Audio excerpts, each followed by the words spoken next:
Hello, and welcome to this latest installment of Emory University's Health Storytelling Author Q&A series for the spring semester of 2023.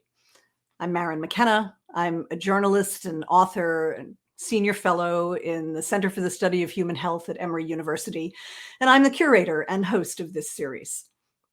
In a moment, I'll introduce you to my guest, who is journalist, professor, and cultural clinic Stephen Thrasher, and his profound book, The Viral Underclass: The Human Toll When Inequality and Disease Collide.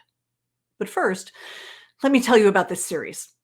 At least once per month during the academic year, we invite writers whose journalistic or academic books examine health, the science and history of health, and health's intersection with society.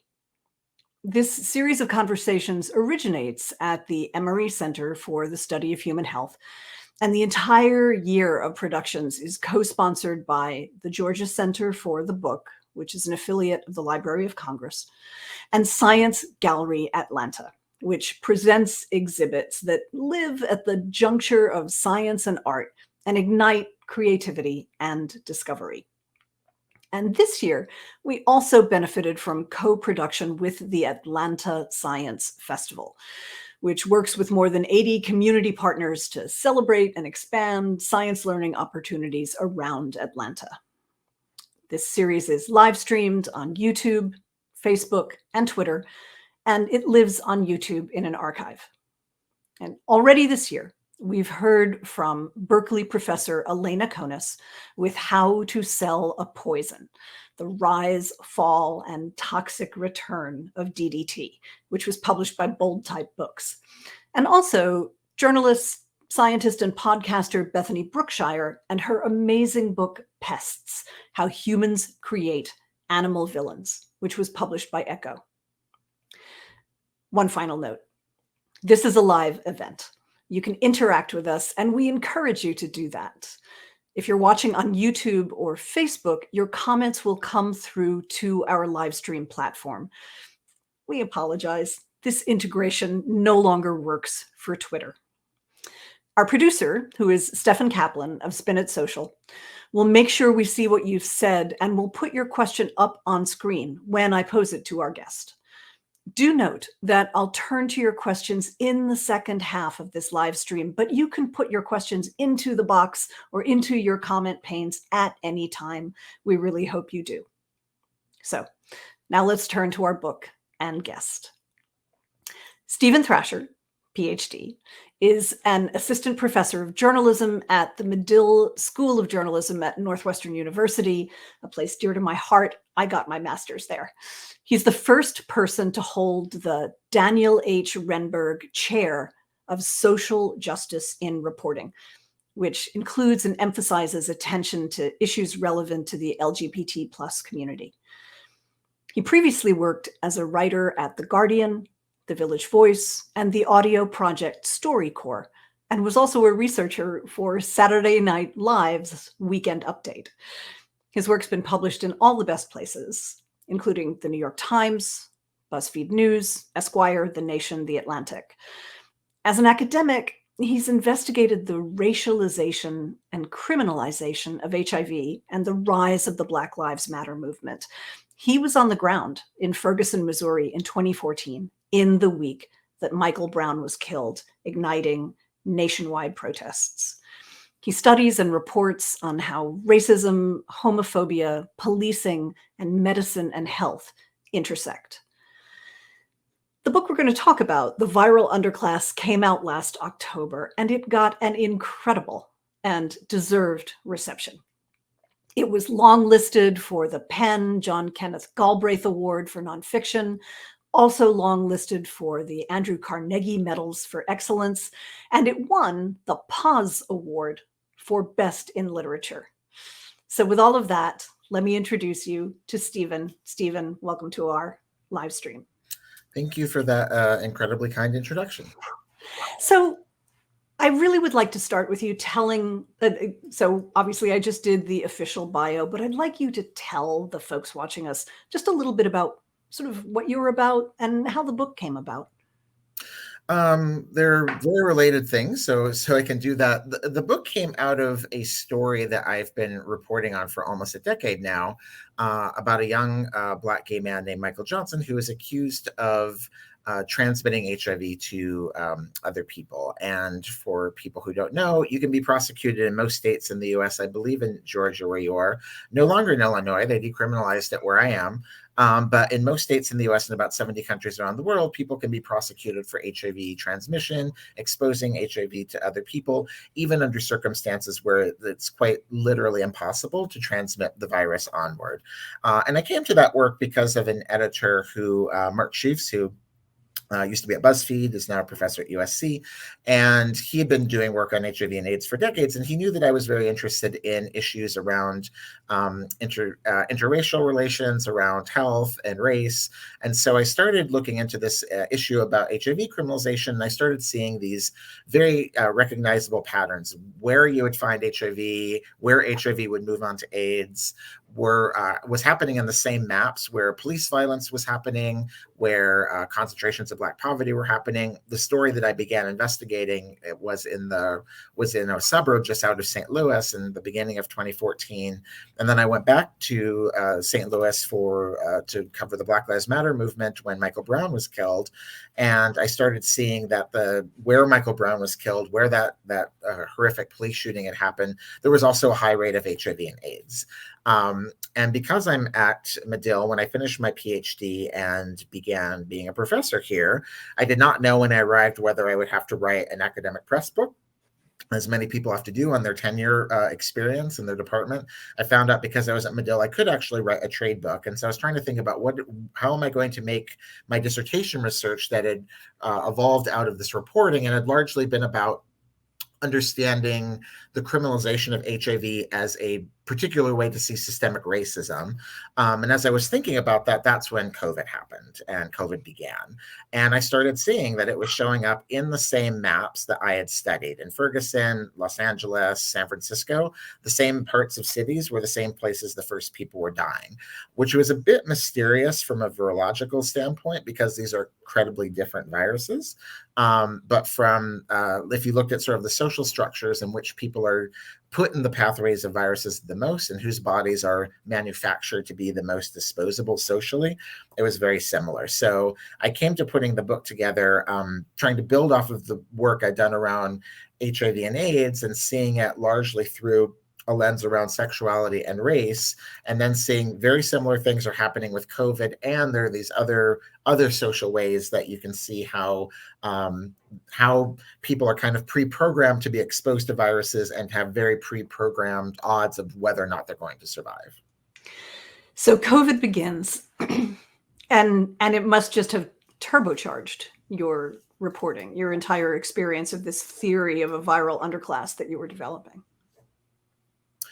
It did. Like everyone, I was very scared in the beginning, or I didn't exactly know what was going to happen. I had been in Greece where I was trying to do some research on someone who ended up being in the book when the first case happened in Athens. And it was nearby in Italy, just a couple hundred miles. It was away on the other side of the sea. It was happening in Italy, and then it did happen in Athens. I came back just a few days before they closed the border from Europe to the United States. And I arrived in New York City before going back to Chicago with a plan to go to 3 conferences, one in Boston, CROI, for the one on opportunistic infections. And none of that happened. All of that got canceled while I was in New York. And so I didn't know. I just started my job. I didn't know, am I going to get laid off from Northwestern? I was in the middle of but not fully formed into what exactly my book was going to be. And when I talked to my agent, she had done no business. These were in the early weeks. Like nobody was talking to anyone. We were all home for 2 weeks, and everyone was sort of waiting out those 2 weeks to see what was going to happen. But she asked to look at my dissertation again, my agent, Maryn McKenna, and then said when she looked at it, you end your dissertation thinking about a viral underclass. Think about how you could use that as an analytic to understand what's happening now. And so I rewrote my proposal in less than 2 weeks. And when she first started having meetings again, she started talking to people about it. And I'm very lucky that I ended up with Celadon. And I still had an outline that probably was 70% accurate of where I ended up. But we also said, amongst us, that I needed to leave room for what was going to happen because we didn't know what was going to happen. I ended up writing about some very personal stories, including of people I knew who died. The analytic I used stayed pretty much the same, but I did not know exactly what was going to happen. And so for better or for worse, I did end up working and publishing and reading and researching and writing a lot during these years in ways I hope were mostly emotionally helpful. I was glad to have something to do. Now, on the other side of that stage of things, I also realized that it was incredibly difficult. So this is probably the point at which we should talk about you yourself caught COVID.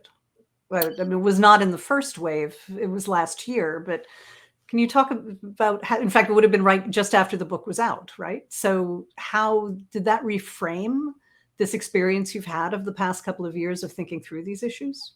Well, it was frustrating. I wouldn't say it really reframed it. It was an embodied experience. I had been on book tour. I'd been very nervous about it.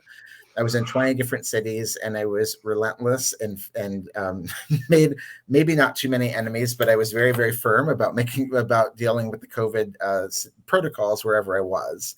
And I found that as the guest coming in, you can have a lot more latitude sometimes than where you live. So I had pretty effective protocols everywhere I was, but in probably either the 19th or the 20th city, the last city, because I didn't know till I got home, I did start to have symptoms. And they were not horrific then. And I did kind of my own contact tracing, and I was glad, like nobody around me got it at any of my events. So I most likely got it in transit while I was flying or in an airport. And so I'm glad that I was able to do that. But I was aware at that point, I was really doing it. There was no government there. To my knowledge, there was no government contact tracing happening at that point. It was me reaching out to everyone I knew. And then after the first week or two, I started having really intense pain in my chest. And that was really scary and extremely painful. It felt like I had, it just felt like I had a lot of pressure in my chest. And I did sort of diagnostics to find out I wasn't having a heart attack, but I started seeing a cardiologist, and I did all of these tests. And what I found out was what was happening to me was not unusual. I'm in my mid-40s, and a lot of people, a cohort of people in their mid-40s have this chest pain that lasts for 4 to 6 weeks. Fortunately, for my echocardiogram and from a couple other tests, it doesn't look like anything bad was happening in my heart. It looks more like the fluid around my heart and the sac around my heart was inflamed, and that I probably had a kind of inflammation in the vessels in my chest that was creating the pain. But it was incredibly, incredibly painful, very expensive, even though I have insurance. Cost hundreds or more than $1,000. And I'm going to go back. There were a couple things that need to get followed up at the 6 month point. And I'm aware that once that happens, that's going to be on the other side of the public health emergency. So even more of the financial burden might be on me. But particularly just from an experiential standpoint, it was so painful. It was just so physically painful. I wouldn't want anyone to go through that. And I feel better now, but I don't know what it's going to do long-term to my cardiovascular system. And I'm just one person of millions, tens of millions of people who are going through this. So what it made me redouble some of my own efforts. It made me have a little bit of insight, I think, into what people with long COVID go through, because I got a fair amount of being just dismissed as if this was all in my head. But even if it was, being infected with a virus that's killed millions of people is a traumatic experience. And it made me also think in isolation over Thanksgiving, which I was at that point, about all the people that I had lost to this virus. And that, of course, means that we need to have ongoing mental health care about that. And it was extremely hard for me to get Paxlovid. I have I have a PhD in health systems. I've done a lot of work in a med school where I am right now. I had to get on the phone with my friend Greg Gonzalez, who's like one of the world's top people in this, and it was still extremely difficult because I got diagnosed on a Friday in Chicago. There was no places that had it on the weekend, so that's like the first 3 days of your 5-day window, and it certainly gave me an insight into, if it's this hard for me, for someone who like studies this for a living. And I had had a really bad experience with the first healthcare provider I saw, who was at an urgent care, who really made me feel like I was like doctor shopping for something I shouldn't have, trying to get this drug, trying to get Paxlovid, and did not work with me at all to like deal with what their concerns were. And I ended up leaving. They refused to give it to me. I ended up going to another place. And by that time, talking to Greg and other friends, I realized, I think I actually have a way to get into my longstanding doctor's portal, which the directions around Paxlovid say you can actually, whether or not the doctor can access it under the emergency use, I could actually look at it together on my phone or sign on their computer. And the next doctor looked in and said, oh, yes, I can see, because you're on this medication, your kidney functions look fine, I can go ahead and prescribe it. But the first doctor didn't even try any of that with me. And I'm sure that there are lots of people that are just being told, you don't need it, I don't want to deal with it. The myth of federal test to trace simply did not exist on weekends in most of the country. And that's taking up 2 days of a 5-day window.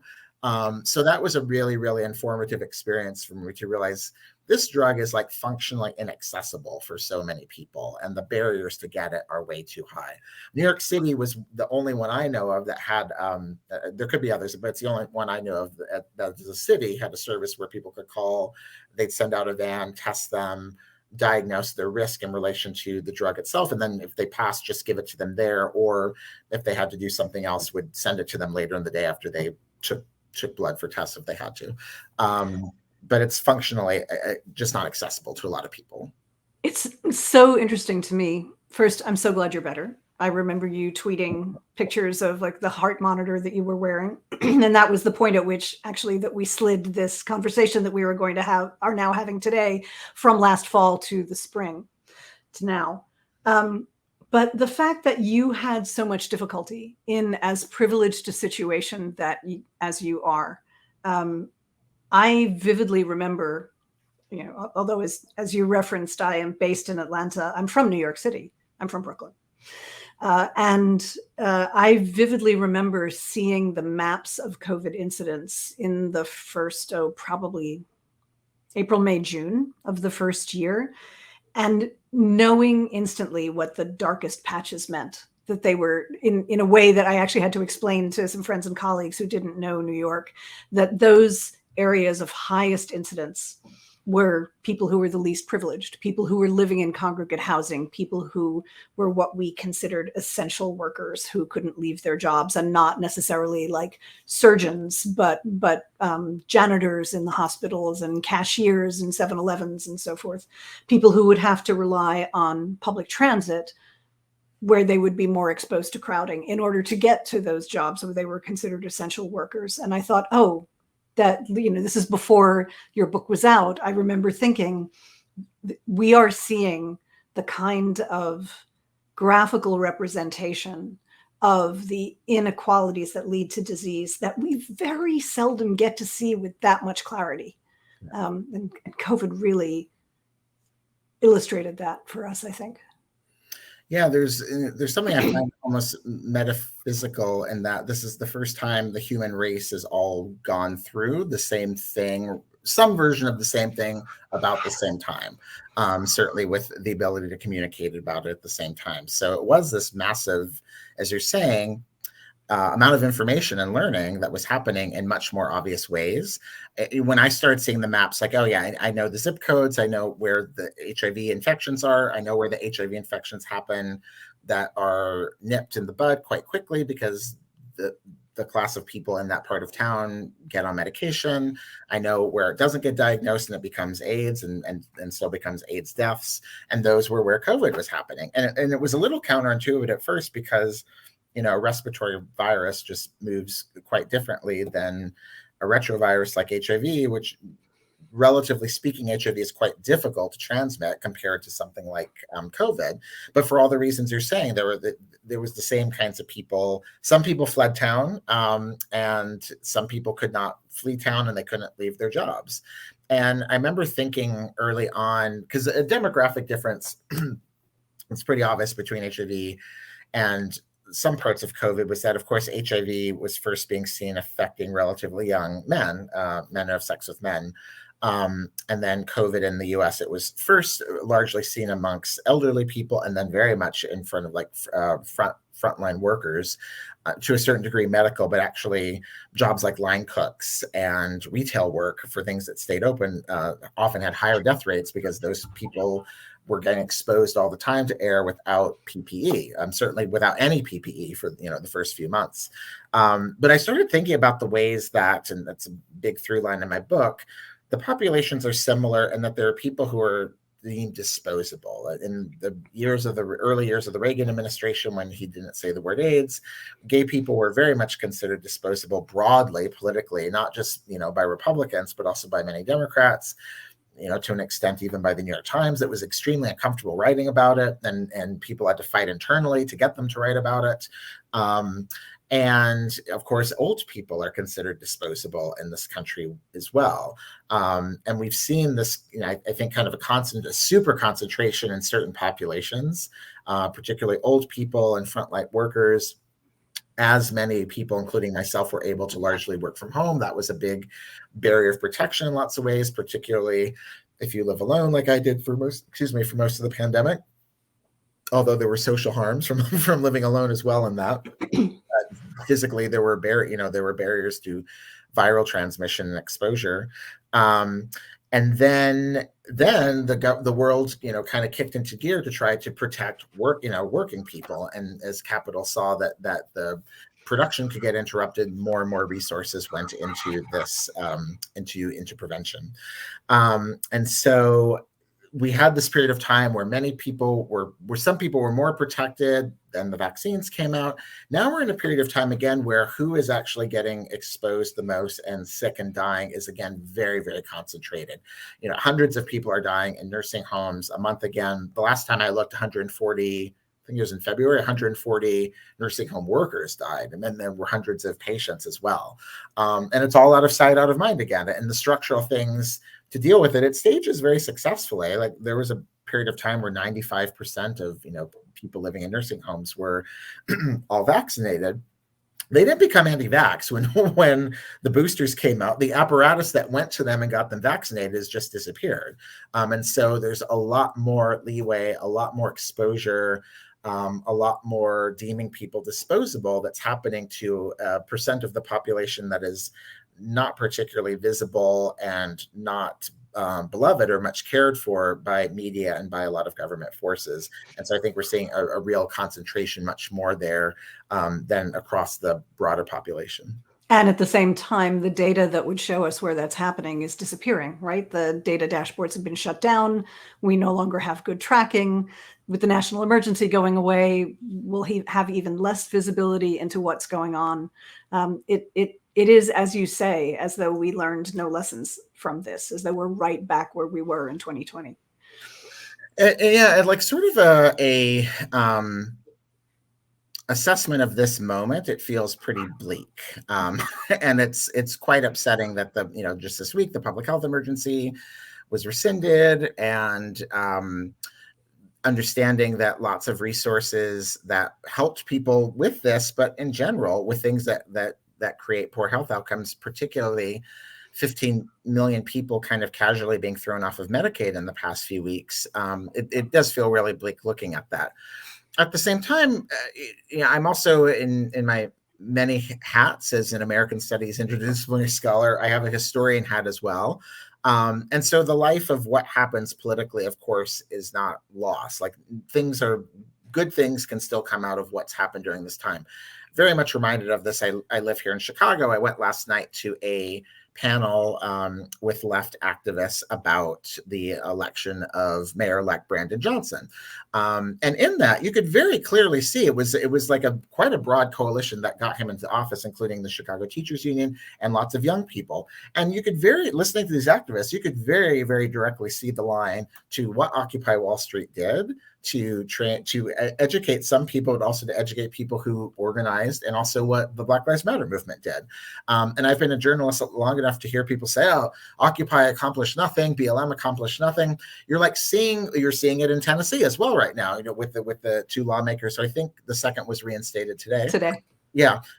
So what happens out of political conscious raising, the benefits of that happen for decades or centuries. Of course, we have lots of benefits from the civil rights movement of the mid-20th century still.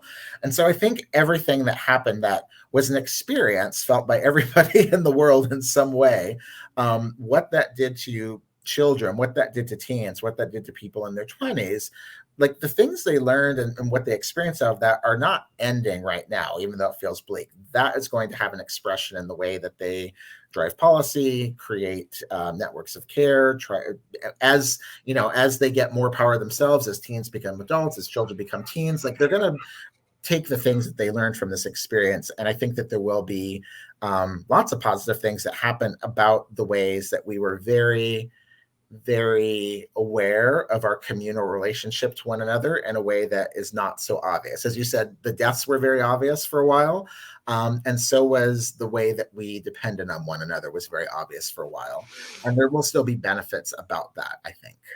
So I want to ask about that, but first I'm going to remind all the folks who are watching us. I can see all your numbers on our dashboard. Thank you all so much for listening to us.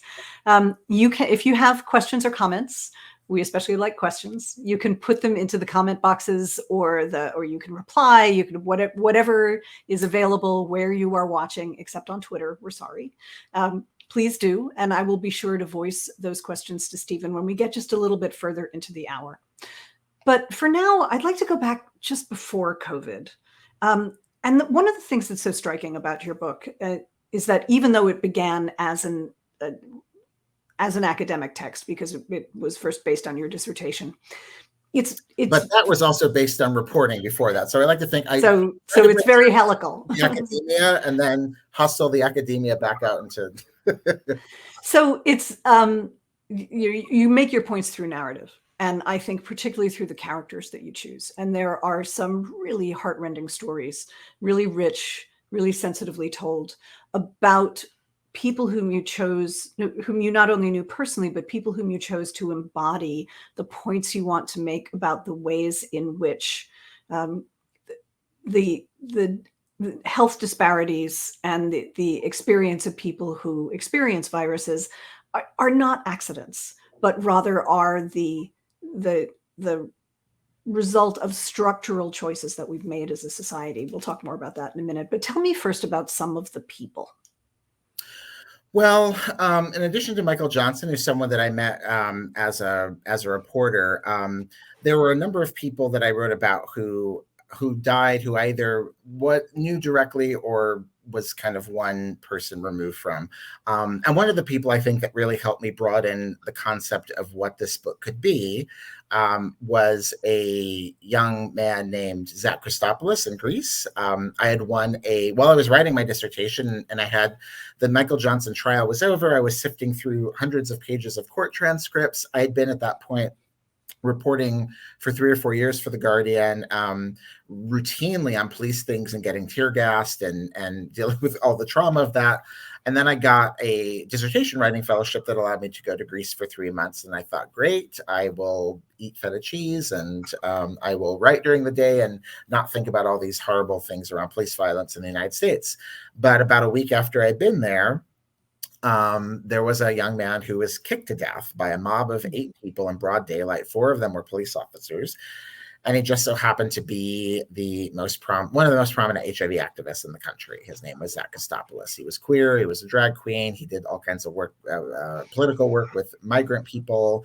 And so that and his life and investigating who he was and his extraordinary life and the gifts that he gave to people and how much they mourned him was a really important way for me to understand that so much of my thinking correctly, in the United States around health had been thinking about the history of the transatlantic slave trade and things around racial disparities.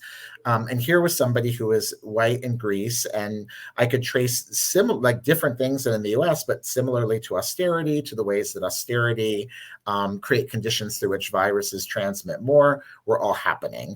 And so I ended up meeting many of his friends, his family, trying to trace the end of his life. I've spent a lot of time where he was killed was very close to where I was working at the time. And it was a really beautiful experience. He also left he was known in Greece for being the first person to talk about being HIV positive on social media. And so he left this treasure trove. And I didn't know actually until deep into the process. I knew he was Greek American. He'd lived in the States as a child, but it wasn't until near the end of my reporting that I actually started finding YouTube videos of him speaking in English. And so it was really beautiful to get to hear him in his own words.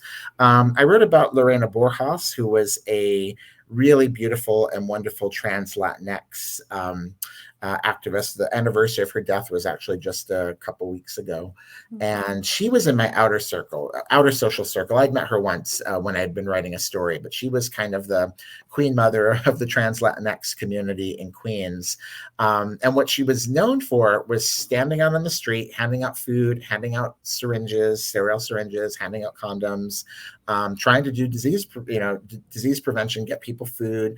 And what she was also known for barging into anyone's office and demanding they help her with the right things in social justice. And she would show up in court. That was the thing she was probably known for most. She created a bail bond a little bit before bail bonds started getting more broadly used to get people out of protests with BLM. And anytime she heard in her network that a trans person had been arrested, she would show up at court. She'd find other trans women. They'd go to court. They'd post bail for the person, and then they would swear to the judge, even if they knew the person or not, we vouch for them. We will get them back here on their arraignment day, and they have people who are going to look out for them. And so she was the first person that died in my outer social circle, and it was devastating to a lot of my friends. It was the first Zoom funeral I went to, she died at 6 or 7 in the morning, and that evening they had a memorial that 400 people came to on Zoom. And so she was a great teacher to me, both in thinking about what it meant for her to be made vulnerable as a trans woman, as a migrant who had been undocumented for much of her life in the United States, but had recently everything had worked out on that front. This is a woman who was living with HIV, which she'd had for a couple of decades, and then who also got COVID. And in the last couple of weeks of her life, all of those structural barriers around her nationality, around her language, around stigma for being trans and HIV positive, all of that came together in a really horrifying way in the last week of her life before she died alone. And one of the reasons why I write about that so much, and the film 76 Days, the Chinese documentary I recently screened in a film festival about viruses, took me back to something I think a lot of people are forgetting, even just a few years out, that people died alone, or they died, I shouldn't say alone, they died with healthcare workers taking very, very beautiful care of them, but they died alone from their loved ones because he could not go into the hospital. She died on one of these days where I think 400 people died of COVID just in New York City. And so despite this life that she had built of showing up for people, being out in the street for people, always putting people up in her studio apartment, anyone who needed a place to sleep, she was isolated by herself in the end of her life.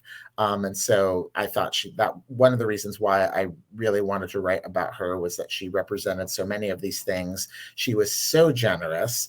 And then her loss after dying alone was very broadly felt, because when someone of her stature dies in the community, it's not just a loss for the people who love them. She's no longer handing out the condoms. She's no longer handing out the syringes. That's allowing more virus to flourish. I found her story particularly moving, and especially because, as you say, she forced these bail funds and bail communities really into being. And this picture that I had of how she and other trans women in her circle would, as you say, show up in court and force the court to understand that there might not be what the court would understand as a nuclear family. They weren't necessarily going to be releasing someone to their mother, their father, their brother, but they were going to be releasing them to a complex, fully realized social circle that was going to take care of this person and make sure they continue to engage with the system. I just found that sort of uniquely moving. And it ties so beautifully in with this concept that you develop in the book of social prophylaxis. That prophylaxis is not only a medical thing that we do. I happen to be spending the day writing about prophylaxis, so this is particularly fresh in my mind. But that this is one of the both one of the built-in protections for those of us who are privileged, but also possibly one of the things that we can reach for as we try to change the situations that you've written about. Yeah, thank you. That was one of the concepts that took me a while to get right, or I hope I got it right, and a lot through conversations with my friend Greg Gonzalez, where I thought about how there's physical prophylaxis that a lot of people understand. It's a barrier, so condoms or masks or things like that. Condoms are often colloquially called prophylactics, or they were. I think that's generationally, but older. But then there are these things that also physically give us protection. Social distancing is a form of prophylaxis. Living in a home that has bedrooms for every person was an enormous prophylaxis at keeping people physically from, encountering the virus as much. But then there are these social ones. And it was through conversations with Greg where I started thinking about the viruses don't have politics themselves, but there are all these things that are directing them one way or the other. And that, of course, is very political. And so if you have sex education, that's a form of prophylaxis. There's long and hard data about states that have comprehensive sex education, have lower rates of STIs and lower rates of teenage pregnancy than states that do not have it. And of course, that's also true with LGBT sex education, which is very, very hit or miss around the country, whether anyone gets it. And I've been thinking about this a lot since the book came out. There have been, I don't think any of them passed before the book came out, but since then, Texas, Florida, Arkansas, Tennessee, these states that are making gender affirming care inaccessible for trans youth and for poor trans people, because they all strip it from Medicaid, and increasingly they just want to get rid of it from adults. They're making all kinds of ways that it's almost impossible for any adults to get it.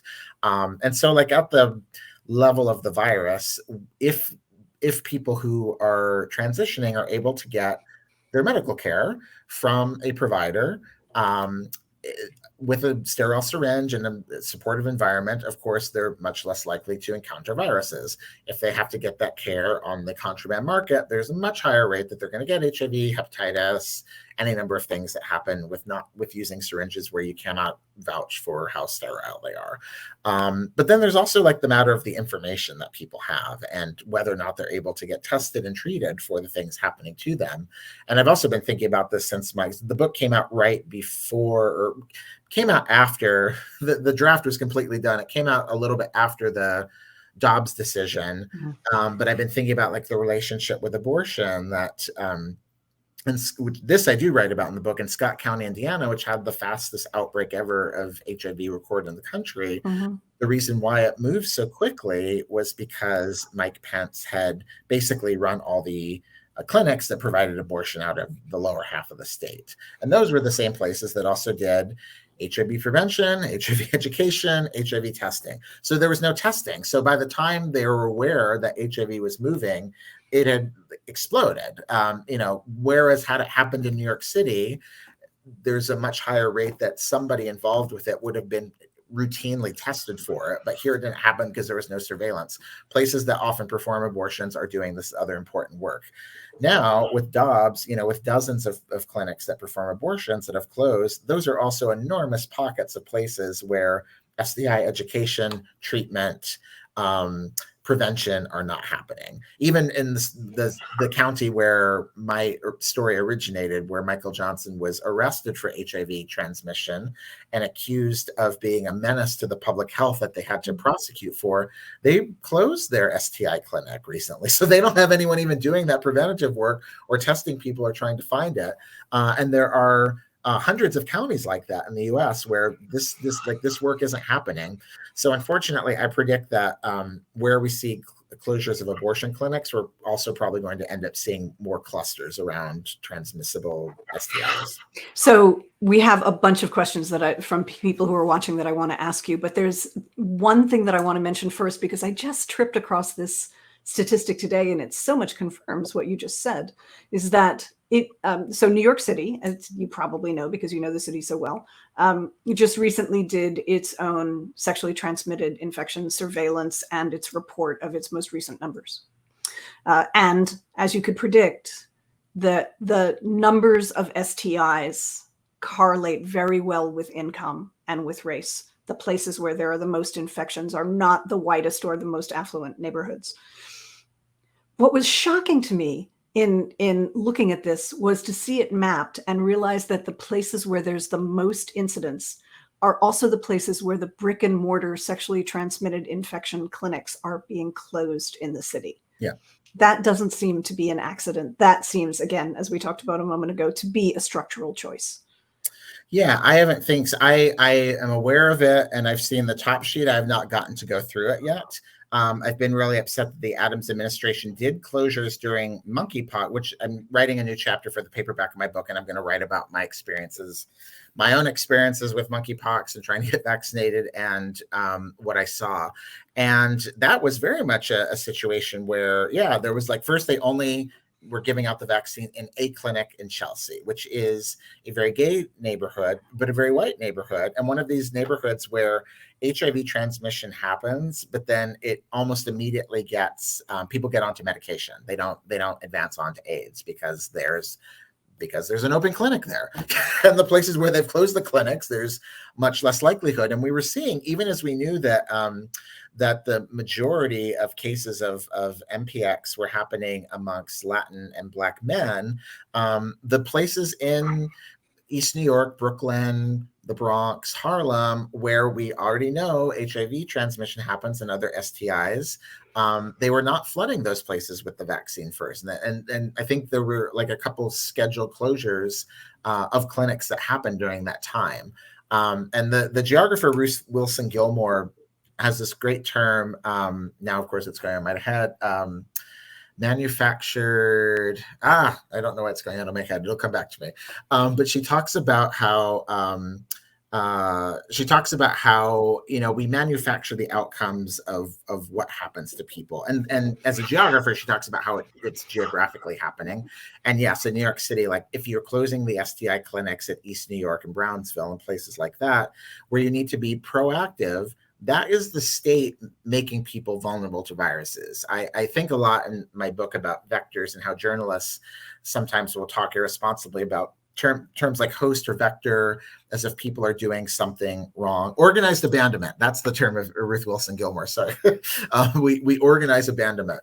So we'll often talk about, as journalists, vectors, as if people are doing something wrong, but it's the structure that does it. If the teens in Florida can't get hormones from their doctor as they were safely able to a year ago, that's the state organizing and abandoning what they need to not encounter viruses. If the city of New York is pulling out of the brick and mortar places where they know they need to go out because those people do not have the ability, like they're not going to their family doctor every year because they don't have insurance. That's where you need to have the government step in and do that public health work. And if they are pulling out of them or not opening those when they know that it's needed, that's an organized choice to abandon those people. So this is the perfect moment to ask this question, which comes from Odrika Chattaraj, who asks, were there lessons that were learned in HIV that were applied to COVID and to Mpox, as we should call it now? And what were they, or did we not? There are lots of lessons. I mean, as I have been saying for a long time, like they're very different viruses. So it's not like sort of a one-on-one comparison. One of the very difficult things, having just re-shown one of the documentaries about ACT UP, the major political group that advocated for AIDS and medication, and is the reason why we're vaccinated, because they forced an upend process of what it took to get drugs to people more quickly. But their organizing was happening in a way that had a material difference, that you did not get HIV from being in a meeting together. And so that was a really difficult reality that we had to deal with. We simply could not be together safely, in that first year. I think that ACT UP showed that it doesn't take that many people to affect change, that you can work together very effectively. And they did a lot of things that helped push the government and the regulatory agencies and the corporations to move faster. There are a lot of things that they did that worked very well for MPOX or MPX, because we saw it happened with COVID as well, but particularly when MPX started showing up, it was very fast that gay organizations were prepared. Sex parties, sex clubs, LGBT centers, LGBT businesses, like they were all like ready immediately, and gay men particularly like were ready to get that vaccine. And a lot of that draws on organizing that happened from HIV, where there were these organized ways that queer spaces would teach about safer sex. Condoms did not used to be used by gay men before that, because condoms were something used to stop procreation, but there wasn't a real need to deal with them for men who had sex with men prior to that. And so like all that education very clearly was used in MPOX as well. It happened with COVID too. It was really interesting for me to talk to people. I was barely alive at the beginning of AIDS, but to talk to people who are quite cognizant and to hear them talk about how hard it was to get the world to react to them. And then there was a small period of that with COVID. But then once it was understood anyone could get this, then like the governments of the world kicked in a very different way than it had with COVID. Than it had with AIDS. And then something similar, like there was similar disappointment with MPOX, that it was not happening as quickly. For example, I talked to an organization that hosted, they were a gay sauna in Chicago. They hosted vaccination clinics for COVID, and then they eventually got paid for it, as they should, because they were closing their business and using their staff, to do this. I mean, lots of people were happy to do the volunteer work, but they did get a little bit of payment for the loss of their business. No such thing happened for MPOX. Like with MPOX, that did not happen. They were not getting that reimbursement, and they were made to feel like this is something you should do just for the community. And they did do it for the community, but the message was like that this isn't important because this is not affecting the whole population. So that was a lesson I thought that was lost a little bit from AIDS and COVID, that like we knew how to do some pretty big things, and some of them we did well. We got 4 million shots a day out. Had we said like, yes, we need this kind of infrastructure, we could maybe not 4 million shots a day, but maybe the US needs the standing ability to give 1 million shots a day. And then once a year, 1% of the population goes and gets their COVID shot, their booster, and their flu shot. And meningitis is happening over there. Okay, we can activate it through here, or there's a breakout of MPX over here. We can use that infrastructure for that. And all of that was dismantled. And I feel like we should have learned from AIDS and from COVID that these things are going to happen, and we need the infrastructure to deal with them. So this is a good point at which to relay more of a comment than a question from Dr. Renee Nahara, who's watching, who commented that there's been a natural experiment in HPV vaccination, that in Texas, which rescinded a requirement for HPV, there's one of the highest rates of cervical cancer in the US. And if you can compare that to the experience in Australia, where it's tied to receiving public benefits, and they're on the verge of eliminating cervical cancer. Again, a structural choice, not something that just naturally happens. But before we move on to this question of structure, which I do want to talk more about, I do want to relay a question from another member of the audience. Lauren Palacio asked about the patterns we've been talking about of social exclusion and health disparities. Do these translate across different demographic regions? So we've been talking about Black and brown urban areas, but are they, and densely populated areas? Is there a similar pattern for rural areas, for areas that are largely not minoritized? Are there other patterns of exclusion or disparity beside the ones we've been talking about? Yeah, so my book is broken into 12 vectors. I think about 12 different ways that a viral underclass is produced. And for me, one of the biggest shifts from my journalism reporting to my dissertation, which was very much about race and kind of a system, like illustrating a systemic form of racism. This book then says this happens in other places. This is happening in Greece, where there's a housing crash, and Athens has had a very good experience doing sterile syringe exchange on the street, going out to people and giving out syringes to people who are using injection drugs or dealing with addiction. Then the austerity machine kicks in from Germany, and the EU and the World Monetary Fund. And then HIV goes up 3,000% because they cut those programs. That's the same dynamic. Thatcherism in England, is not without a racial component. I'll say that. But even amongst the largely white council estate, equivalent to impoverished housing in England, the same thing's happening there. Greece is kind of what got me to see like what the dynamic of what happened in Athens, where they were not doing the outreach and they didn't have their surveillance for it. Suddenly it was similar to 270 counties in the US, mostly in Appalachia, where they're just sitting ducks. There's no outreach. There's no way to kind of look for surveillance. And so piggybacked on top of the opioid epidemic and the epidemic of injection drugs, which is deindustrialization happening more in rural areas. It's a quite similar pattern to deindustrialization, say in the Bronx or in Los Angeles or in urban America, where AIDS first broke out, but now you have deindustrialization happening in rural places, and all the same dynamics are happening, and it's happening to white people. And so the foreword to my book is written by Jonathan Metzl, who wrote Dying of Whiteness. And I've also been in conversation a lot since I wrote the book with Beth Macy, who wrote the book Dope Sick. I didn't know till we were on a book panel together that she's from my father's hometown, of which I've not had contact with there for decades, because my father's been deceased about 20 years. And it's like one of these rusting towns where they're dealing with all these things in my book that I've written about in largely Black or queer America. They're dealing with it in white rural America.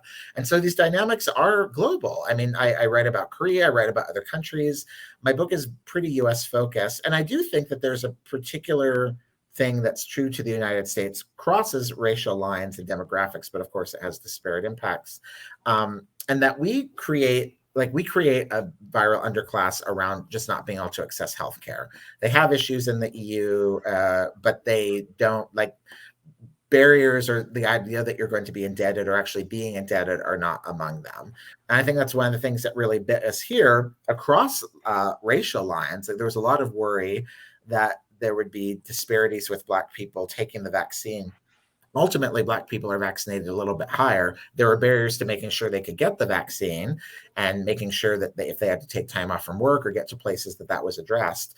But once that was addressed, white people took it a little bit less. And one of the reasons why I think we have so much vaccine hesitancy in this country, a part of it is that if you've been told that you're just left for dead for your whole life by hospitals, insurance companies, and the government, if you've had a cancer diagnosis and it's like, oh, well, lose your house, that's on you. And then suddenly the government says, oh, but here's a medicine you should take, and it's free. Like, I understand that there's suspicion there. And we deal with the fallout of the kind of world that we've built. And we've built a world where only certain people are supposed to even think they have access to health, that they're even worthy of having access to health. So then when you have a mass campaign, it makes it very hard to connect with them. I write about all different parts of the country, and I try to write across lines of race. But my journey was starting around race, particularly Black-white relations, and realizing, oh, there's all this stuff about colonialism, Native Americans, Latin America, national borders, Asia, Africa, that relate to the US and that are happening around the world in their own ways too. So the thing that I'd like to finish on, because amazingly we're close to the end of the hour, is that as much as we've been talking about how all of these phenomena that you've observed are the result of deliberate structural choices that we've made in society, you also raise the possibility toward the end of the book that we could make different choices, that we could allow viruses to unite us rather than to divide us, that we could see connection through paths of infection, and reframe this stratification of society as that results in a viral underclass to have a quite different result. So would you talk about that for a minute, about how you see some hope emerging from this? Well, I think often, and I try not to romanticize it, that viruses are incredibly powerful teachers, and not that they're writing on a board or like that they have conscious message for us, but they force us to acknowledge the reality of how connected we are, and that my fate is not disconnected from yours. And for me, one of the biggest challenges intellectually, and I think politically for other people too, that our fate is connected to other species. Like produce, and this was a zoonotic virus. The ways that we treat other species on this planet are going to come back on us, particularly as the planet gets warmer and more living beings are descending on smaller habitable parts of the globe. We have to understand how to live in relationship with one another. And I think a particular challenge for us in the United States is that everything about our socializing is like we are each the villain or hero of our own hero's journey, and we sink or swim based on our grit. And of course, it's much more complicated than that, and our fates are connected to one another. It was interesting seeing in 2020 how countries were initially faring with COVID. And ultimately, the United States, by some metrics, the wealthiest country in the world, obviously not equally felt, did the worst. And the predictors were not how rich a country was. It was actually like one of the most useful predictors was what percent of a country's health budget, even if it's very small, are they using for preventive care? So in the U.S., we spend almost entirely on reactionary care at the moment of crisis, and even just like in the last moments of your life, before the last weeks or days of your life. But then there are all kinds of poor countries, and particularly in sub-Saharan Africa and in Asia, where they've been dealing with dengue fever or malaria or HIV, and there are public health workers who have been connected to communities for years or decades. And when they, the person who gives you a mosquito net every year, if they then come along and say, hey, there's this new thing, we need to be careful around it, people are more inclined to trust them. Whereas in the US, we're totally terrified of dealing with health people, because anytime you deal with a health person, you could potentially lose your house. You can end up in so much debt that you lose your home. And so that has a big effect. And I think the viruses give us an opportunity to understand, we are connected to one another. Our fates are shared. I also been feeling a lot of sadness, to be completely honest, about sort of where things are politically right now. And I remember the summer of 2020 with nostalgia, which I know is somewhat misplaced, but also I was in New York where we'd gone up this horrific death peak, and then it was quite low that summer. So there was relief. Everyone was kind of waiting for the vaccine. But we also had this moment, I just felt there was a moment of mass conscious awareness of what was really important in life. Like people deeply missed their loved ones. They deeply missed being able to see their grandparents and their parents and eat with their friends. And so this whole experience gave us the opportunity to really reflect on and build on what we know to be really important, and to let go of the stuff that's not so important. And so that I think, to me, it's one of the things that gives me the most hope. That seems like a good place to end. I will trust that your hope is justified. Stephen Thrasher, thank you so much for joining this series. This has been a fascinating hour. I so much appreciate your taking the time. And I'm looking forward to the paperback and the next edition of the book, because I want to read that chapter on monkeypox. Thank you so much. So thank you, everyone. That's it for this edition of this Health Storytelling Author Q&A series. Please consider following Stephen on social media. You can see his handle, ThrasherXY, for Twitter on the screen. And please buy his book, which is available at his publisher, MacMillan, and at Amazon, and also at bookshop.org, which is the anti-Amazon. It's a platform that funnels orders to independent bookstores. And if you like actually going to bookstores, we urge you to follow the link we're also providing for indiebound.com. That site will show you which independent bookstore close to you is carrying Stephen's book. So this also concludes this semester's iteration of this author interview series, in which we heard not only from Stephen Thrasher, but from Bethany Brookshire and from Elena Konis. Again, this series is hosted by the Center for the Study of Human Health at Emory University. We are so grateful to them. Co-sponsored by the Georgia Center for the Book and Science Gallery Atlanta. So grateful for their support. And we also had special support this semester from the Atlanta Science Festival, and it was a thrill to join their efforts to spread science learning around Atlanta. So that's it. On behalf of all of those sponsors and from me, thank you for watching this series. Come see us again in the fall.